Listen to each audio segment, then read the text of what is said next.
Pemirsa, penangkapan Lukas NMB adalah salah satu hal yang bisa dikatakan sebagai jerih payah positif KPK yang digelar pada awal tahun ini. Tapi jangan lupa, masih ada sejumlah tersangka korupsi lainnya dalam status buron. Informasi mengenai Lukas NMB dan buronan KPK lainnya akan disampaikan oleh Anggi Hasibuan. Anggi, silakan. Terima kasih Kevin dan pemirsa, malam hari ini kami juga akan mengajak Anda untuk melihat daftar pencarian orang yang masih dikejar KPK. Dengan ditangkapnya Lukas NMB beberapa hari lalu, satu persatu orang-orang yang harus mempertanggungjawabkan perbuatan korupsi diringkus KPK. Kita akan mulai pemirsa malam hari ini. Baik, untuk informasi yang pertama, kita wajib apresiasi keberhasilan KPK memang untuk membawa paksa Lukas dan membawa ke Jakarta. Tindakan ini menepis tudingan bahwa KPK takut terhadap Lukas beserta para dukungannya dan juga tudingan KPK pilih kasih. Nah, sampai saat ini pemirsa berarti dari 21 buronan ini KPK sudah menangkap ada 16 yang ditangkap begitu ya. Nah, ini berarti masih ada beberapa lagi yang harus dikejar. Dan misalnya kalau kita sebutin daftarnya aja, ini ada Harun Masiku, kemudian ada Ricky Hampagawa, ada Kirana Kotama, ada Paulus Thanos dan juga ada Izil Azhar, ini yang masih dikejar. Kita anggap memang kemarin saat berhasil menangkap Lukas NMB ini menjadi langkah maju bagi KPK di awal tahun ini mengejar nama-nama yang tadi saya sebutkan masuk ke dalam DPO. Sehingga kita dorong dan kawal terus KPK untuk mengungkap kasus korupsi lainnya dan menangkap DPO yang tersisa. Oleh karena itu saya juga akan ajak Anda melihat 5 orang yang menjadi buronan tersisa. Kita mulai dari Harun Masiku. Baik. Ini dia datanya pemirsa. Jadi Harun Masiku ini adalah mantan politikus PDIP yang menjadi tersangka kasus dugaan suap pejabat KPU dalam penggantian antar waktu DPR RI. Masiku diduga menyuap mantan komisioner KPU Wahyu Setiawan sebesar 850 juta rupiah supaya dia terpilih menjadi anggota DPR RI periode 2019 sampai 2024. Saat KPK melakukan operasi tangkap tangan, Masiku ini berhasil kabur. Kemudian Masiku jadi buron KPK selama 3 tahun dan masuk dalam DPO pada Januari 2020.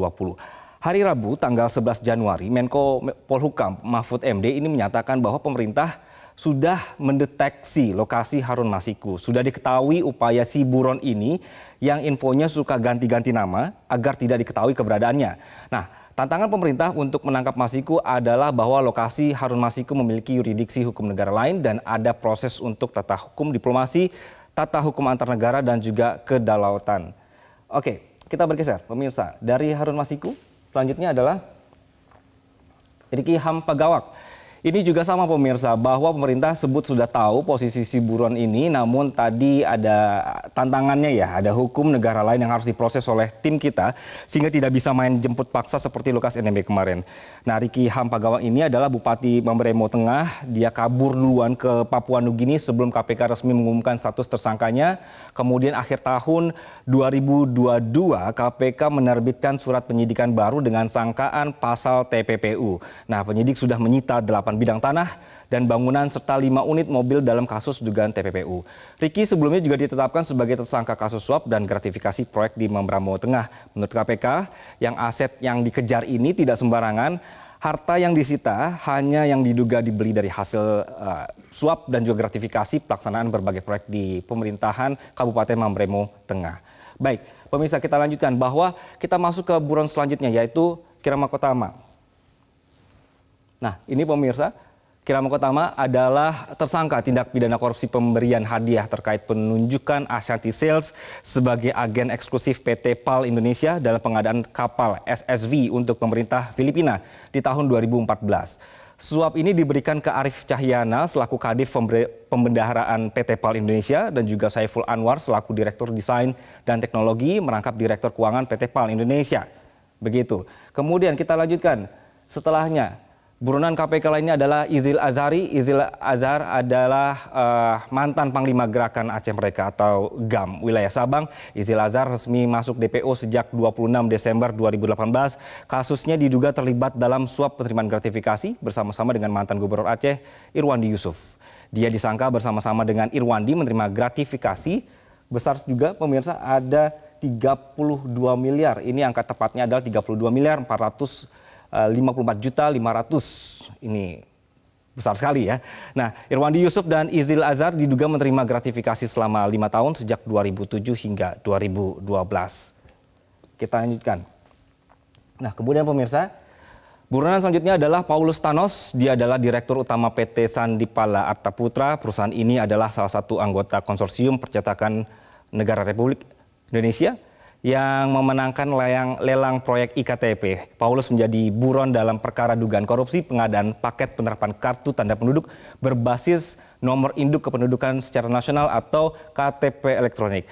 KPK menetapkan Paulus dan 3 orang lainnya dalam pengembangan kasus korupsi IKTP pada 13 Agustus 2019. 3 tersangka lainnya adalah mantan Dirut Perum Percetakan Negara Isnu Edi Wijaya, kemudian ada anggota DPR 2014 sampai 2019 Miriam S. Haryani dan mantan Ketua Teknis Teknologi Informasi Penerapan IKTP Husni Fahmi.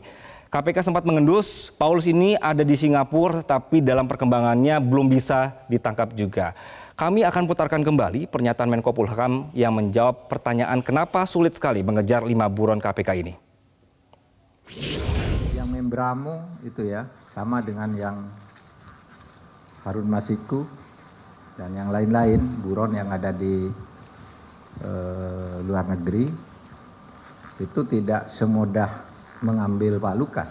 Karena itu ada tata krama, bahkan tata hukum diplomasi.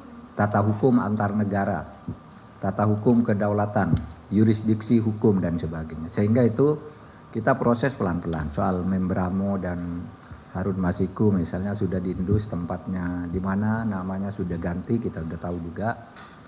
Ini masih tetap dibicarakan dengan negara-negara yang bersangkutan. Tetapi tidak semudah membalik tangan ya, supaya hati-hati itu kita tangani terus. Gitu.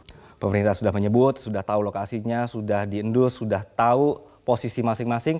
Dan nanti akan juga kita tunggu ini pemirsa, apakah akan menjadi kabar baik dan juga apakah bisa segera dikejar ya Kevin? Ya, itulah kemudian menjadi pertanyaan kita semua. Terima kasih Anggi Yasubun atas informasinya.